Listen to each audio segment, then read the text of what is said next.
Jour 0 de mon voyage au Japon, c'est parti pour la plus grande aventure de ma vie. L'idiot qui fait coucou, c'est moi. Je quitte le sud de la France et je vous embarque au bout du monde, au Japon. On fait la valise, multiprise, passeport et des gâteaux pour les Japonais qu'on rencontre. Alors comme ça, on transporte des petits lus, hein? Prenez des bas de contention pour les 14 heures de vol, apparemment c'est super important.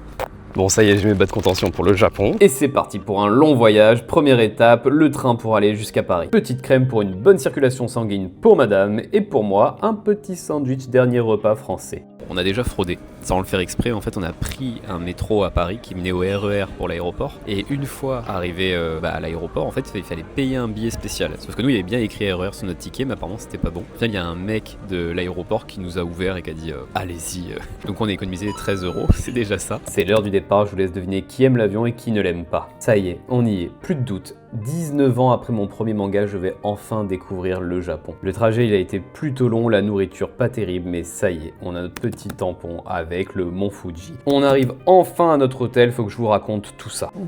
Enfin posé dans l'hôtel, oh la galère que ça a été. Bon, je vous fais le petit débrief de l'avion, tout ça. Alors l'avion, ça a été compliqué parce que le fauteuil de ma copine était cassé, ce qui faisait que quand elle s'asseyait, ça l'inclinait automatiquement. Donc elle pouvait pas rester assise de manière classique. Le repas, vous verrez les photos, c'était voilà, hein, on m'a dit Air France c'est vachement cool, c'est vachement bien.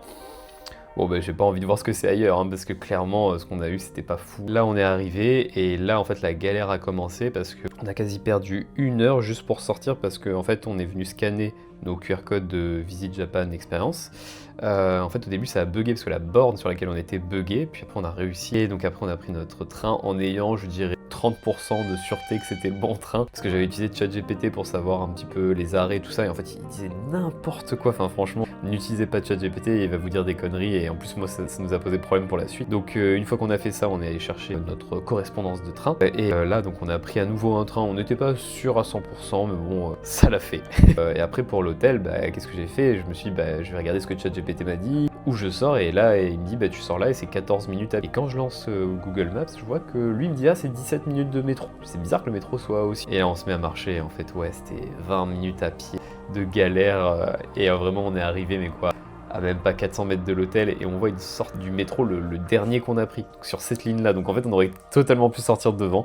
Donc voilà, un petit conseil, ne prenez pas ChatGPT pour les conseils de trajet, il est un peu perdu au Japon. Voilà, pour l'instant c'est tout ce que je peux vous dire sur notre arrivée et ça a été un sacré périple et là on va enfin passer à la partie qui fait plaisir.